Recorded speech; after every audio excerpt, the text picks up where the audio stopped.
दोस्तों जय हिंद। स्वागत है आपका पैरामिलिट्री न्यूज़ हिंदी में। दोस्तों आज मैं बात करने वाला हूं आयुष्मान सीएपीएफ के बारे में।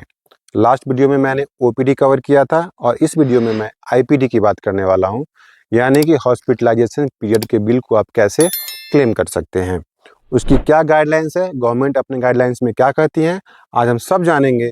लेकिन वीडियो में आगे बढ़ने से पहले आपसे रिक्वेस्ट है कि अगर आपने अभी तक हमारा चैनल सब्सक्राइब नहीं किया है तो सब्सक्राइब कर लीजिए और वीडियो पसंद आए तो एक लाइक जरूर कर दीजिएगा। देखिए, ये एक डॉक्यूमेंट्स आप स्क्रीन पे देख रहे होंगे, जिसे government of India ministry of home की तरफ से जारी किया गया है। सब्जेक्ट है standard guidelines for claim processing under Ayushman CAPF scheme. Ayushman CAPF की स्कीम के अंतर्गत क्लेम को प्रोसेस करने का क्या गाइडलाइंस है, इसमें उसी के बारे में बात किया हुआ है। तो चलिए हम सीधे आईपीडी वाली पेज पे चलते हैं। ये देख लीजिए, आपके सामने आईपीडी वाली पेज आ चुकी है। आप देख सकते हैं, for IPD day care claims bills raised by the individual की तरफ से आईपीडी ट्रीटमेंट के लिए और डे केयर के लिए क्या क्या प्रोसेस किया जाएगा, इस वीडियो में उसी के बारे में हम बात करने वाले हैं। सबसे पहले कहा जा रहा है कि for reimbursement case the reimbursement will be done eight CGHS rate only. आपकी जो भी क्लेम्स है, हॉस्पिटल का क्लेम्स है, वो सिर्फ आपको सीजीएचएस रेट पे ही दिया जाएगा। आगे है कि फॉर इम्पैनल्ड हॉस्पिटल, जो भी हॉस्पिटल आयुष्मान के साथ इम्पैनल्ड है, उसके केस में reimbursement will be done for all services which are available in empanelled hospital for cashless treatment. अगर उस इम्पैनल हॉस्पिटल में जो भी सर्विसेज अवेलेबल है, वो सारी सर्विसेज आपको कैशलेस ट्रीटमेंट के ऊपर उपलब्ध होंगी। CX and CPD will thoroughly verify the empanel hospital status. CX का मतलब होता है क्लेम एग्जीक्यूटिव एंड CPD का मतलब होता है क्लेम प्रोसेसिंग डॉक्टर। इन दोनों का काम है उस हॉस्पिटल के इम्पैनल्ड स्टेटस को चेक करना। फॉर नॉन इम्पैनल हॉस्पिटल, अगर कोई हॉस्पिटल नॉन इम्पैनल्ड है, जो आयुष्मान के साथ संबंध नहीं रखते हैं, ऐसे हॉस्पिटल में ट्रीटमेंट के लिए क्या गाइडलाइंस कहती है, the treatment will be provided only in case of emergency. ऐसे हॉस्पिटल में आप सिर्फ इमरजेंसी में ही ट्रीटमेंट ले सकते हैं। The beneficiary has to upload the emergency certificate duly signed and stamped of treating doctor with justification for emergency by the treating doctor. ऐसे केस में आप एक उस हॉस्पिटल से इमरजेंसी सर्टिफिकेट लेंगे विद जस्टिफिकेशन कि किस केस में इमरजेंसी सर्टिफिकेट इशू किया गया है, या ट्रीटमेंट किया गया है, या इमरजेंसी ट्रीटमेंट करने की जरूरत पड़ी। और आगे कहा जा रहा है that in emergency certificate should be at the time of admission. और जो आपका इमरजेंसी सर्टिफिकेट होगा, उस पर जो डेट होगा, उस डेट, जिस डेट को आपका पेशेंट एडमिट हुआ है इमरजेंसी में, उसी दिन का डेट उस पर होना चाहिए। आगे आप नेक्स्ट देखिए, referral is mandatory for all including dependents except emergency and age of dependent greater than 75 years. Referral हर केस में जरूरत है, सिर्फ इमरजेंसी और जिन डिपेंडेंट का एज 75 ईयर्स से अधिक हो चुका है, इस दो केस को छोड़ के बाकी हर केस में रेफरल की जरूरत पड़ेगी। आगे आप देखिए, CPD and CX to check the following. क्या क्या चेक करेंगे ये दोनों, demographic details, name, gender, age, beneficiary type, self dependent क्या है वो चेक करेंगे। If dependent then relationship with self, अगर डिपेंडेंट है तो क्या एम्प्लॉय के साथ क्या रिलेशन है, उसको भी वो चेक करेंगे। Ward entitlement as per CGHS rule and CSMA rule. आपको मालूम है कि जो आपका वार्ड का इंटाइटलमेंट होता है, वो बेसिक और ग्रेड पे के हिसाब से होता है। तो जो भी होगा, इनका काम है उसको चेक करना। Date of referral and date of treatment, referral का डेट और ट्रीटमेंट का डेट दोनों को ये चेक करेंगे। आगे है hospital state and NABH status. किस स्टेट में आपका हॉस्पिटल है जहां ट्रीटमेंट हुआ है, और उसका NABH स्टेटस क्या है। NABH का मतलब होता है national accreditation board for hospital. तो ये क्या करता है कि हॉस्पिटल को एक सर्टिफिकेट देता है कि आप ट्रीटमेंट के लिए एलिजिबल हैं कि नहीं। आगे है CPD has to check the status of NHA status and NHA should update CPD and CX time to time. CPD का काम है स्टेटस चेक करना, और NHA का काम है CPD और CX को टाइम टू टाइम अपडेट करते रहना। आगे आप देखिए, reimbursement claims related to non empanel hospital will be applicable only in emergency. ये तो पहले ही बताया जा चुका है कि नॉन इम्पैनल में सिर्फ इमरजेंसी में ही ट्रीटमेंट होगा। Beneficiary has to provide certificate from hospital about the NABH certification. जो बेनिफिशियरी जिनका क्लेम है उनका काम है कि उस हॉस्पिटल से एनएबीएच का सर्टिफिकेट लेकर के अपलोड करना।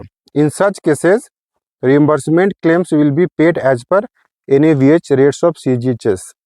और अगर उनका हॉस्पिटल एनएबीएच से सर्टिफाइड है तो उन्हें फिर उसी रेट से पैसे दिए जाएंगे।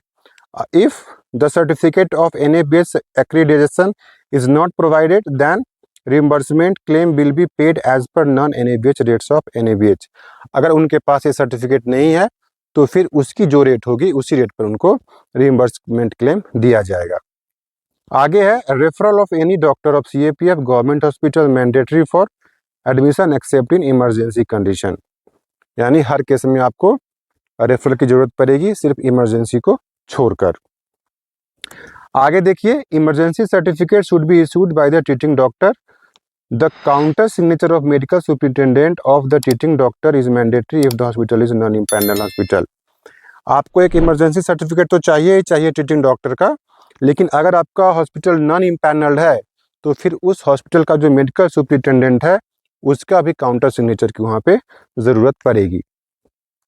आगे देखिए, for any unlisted unspecified procedure not covered in any health benefits package concurrence from medical director medical is mandatory. अगर कोई अनलिस्टेड अनस्पेसिफाइड डिजीज है, प्रोसीजर है जो कि हेल्थ पैकेज में इंक्लूड नहीं है, तो ऐसे केस में डायरेक्टर मेडिकल का कंकरेंस में अनुमति लेना आवश्यक है।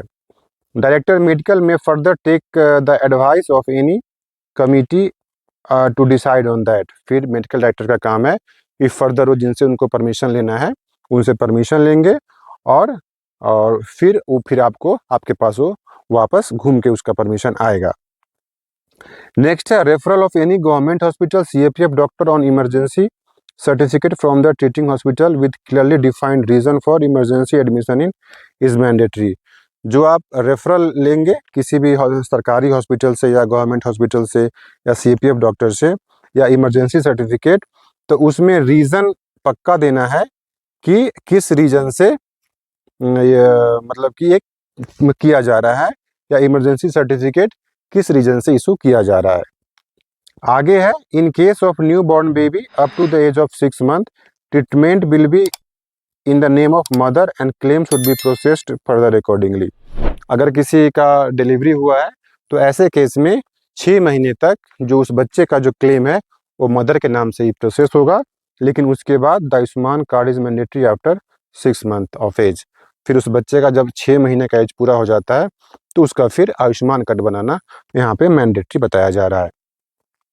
आगे आप देखिए, breakup GST invoice bill should be restricted as per CGHS rate to be checked by CPD and CX and appropriate deduction to be done at CPD level.